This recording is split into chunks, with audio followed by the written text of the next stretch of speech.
चुड़ैल। हबलू नाम का लड़का अपने माता पिता के साथ रहता था।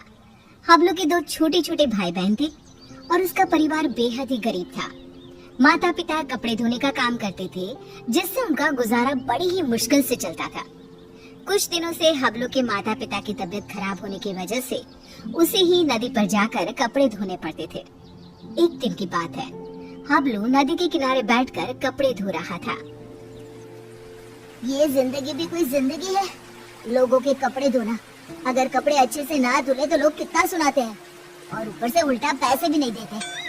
कपड़े धोने की वजह से नदी का पानी गंदा हो जाता है। उसी नदी में एक चुड़ैल रह रही होती है।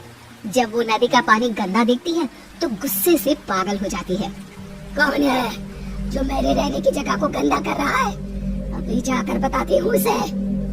हबलू नदी में कपड़े धोकर उन्हें वहीं पेड़ से बंधी रस्सी पर सूखने के लिए डाल देता है और वहीं पेड़ के नीचे कपड़े सूखने तक उनका इंतजार करने लगता है। हबलू को पता ही नहीं चलता कि बैठे बैठे कब उसकी आंख लग गई और कुछ ही देर में चुड़ैल भी नदी से निकलकर आ जाती है। कौन है जिसने मेरे रहने की जगह को गंदा किया है? तभी चुड़ैल की नजर रस्सी पर सूख रहे कपड़ों पर पड़ती है। अरे वाह, ये कपड़े तो बड़े ही सुंदर सुंदर हैं और ये साड़ी कितनी खूबसूरत लग रही है।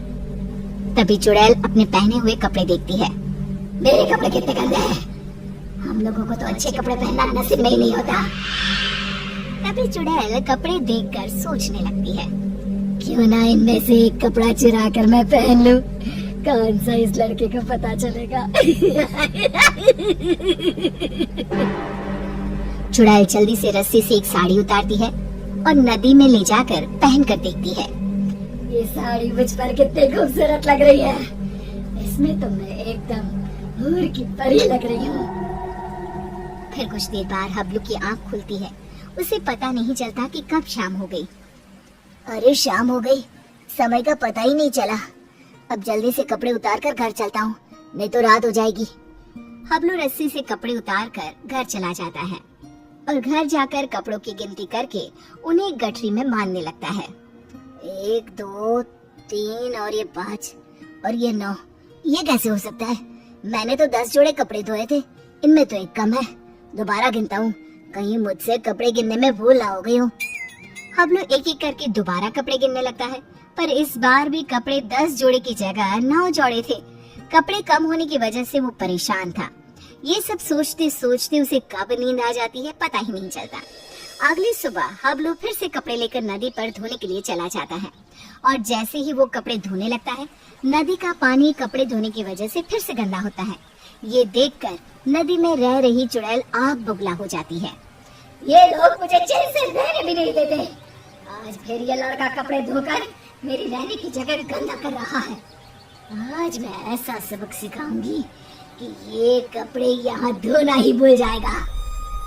हबलू के कपड़े धोने के बाद वो उन्हें पेड़ से बंधी रस्सी पर सूखने के लिए डाल देता है। जब तक ये कपड़े सूख रहे हैं, मैं यहीं पेड़ के नीचे कुछ देर आराम कर लेता हूँ। हबलू वहीं पेड़ के नीचे एक कपड़ा बिछाकर लेट जाता है। ठंडी ठंडी हवा चल रही थी तो लेटते ही उसे नींद आ जाती है और पता ही नहीं चलता कि कब उसकी आंख लग जाती है। कुछ देर बाद चुड़ैल भी नदी से निकलकर बाहर आ जाती है। आज मैं उसे छोड़ूंगी नहीं, मेरे रहने की जगह गंदी करके खुद चैन की नींद सो रहा है। आज तो मैं उसे मार ही डालूंगी। चुड़ैल हबलू को मारने के लिए आगे बढ़ती है तो रस्सी पर सूख रहे कपड़े देखकर रुक जाती है। अरे वाह, आज भी सुंदर सुंदर कपड़े सूख रहे हैं। चुड़ैल रस्सी से एक अच्छी सी साड़ी उतारती है, नदी में ले जाती है और पहनकर देखने लगती है। ये साड़ी तो मुझ पर कैसे भी ज्यादा सुंदर लग रही है। वो चुड़ैल साड़ी पहनकर नाचने लगती है।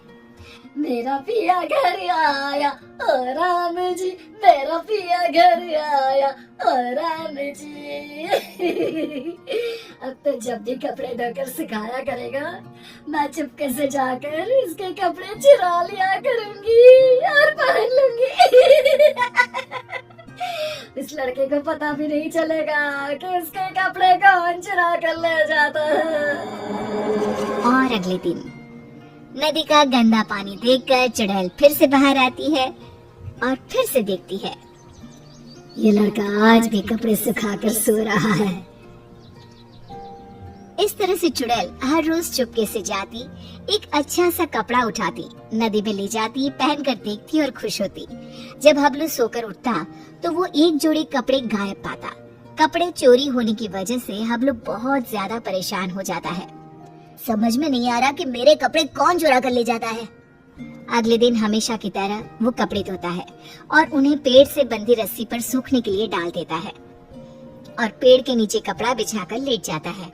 सोचने लगता है कि आखिर कौन है जो मेरे कपड़े चुरा रहा है और मुझे पता भी नहीं चलता। ये सब सोचते हुए हबलू को नींद आ जाती है। गंदा पानी देखकर चुड़ैल बाहर आती है और ध्यान से सभी कपड़ों को देखने लगती है। तभी उसे एक लाल रंग का सुंदर सा लहंगा पसंद आता है और वो उसे अपने ऊपर लगाकर देखने लगती है। ये लहंगा तो बहुत ही सुंदर है। इसे पहनकर तो मैं रानी लगूंगी, रानी। इस लहंगे को पहनकर अपनी चुड़ैल सहेलियों को जाकर दिखाऊंगी। जब वो मुझे इस लाल लहंगे में देखेंगी तो मुझसे जल बुझ जाएंगी। इससे पहले कि ये लड़का सोकर उठे, मुझे ये लहंगा चुरा कर नदी में ले जाना चाहिए। फिर वो चुड़ैल वो लाल लहंगा उतारती है और तभी हबलू की आँख खुल जाती है। वो चुड़ैल को देखकर डर जाता है और फिर से वापस अपनी आंखें बंद कर लेता है। बाप रे, ये तो चुड़ैल है। अच्छा, तो यही हर रोज मेरे कपड़े चुरा कर ले जाती है और मुझे पता भी नहीं चलता। फिर वो जैसे ही लहंगा नदी में ले जाने लगती है, अरे ये लहंगा लेकर कहाँ जा रही है? ये लहंगा तो जमींदार की पत्नी का है। अगर मैंने उसे लहंगा नहीं लौटाया तो वो मुझे जमीन में जिंदा ही गड़वा देगा। नहीं, वो लहंगा मुझे चुड़ैल से वापस लेना ही होगा। पर कैसे, समझ में नहीं आ रहा। वो लहंगा मैं चुड़ैल से लूं तो कैसे लूं? हबलू बाकी के कपड़े उठाकर घर ले जाता है और रात को लेटा हुआ चुड़ैल से पीछा छुड़ाने की सोचता रहता है। तभी उसके दिमाग में एक तरकीब आती है। हाँ, ये ठीक रहेगा। इससे चुड़ैल कपड़े भी नहीं चुराएगी और हमेशा के लिए वहाँ से चली भी जाएगी।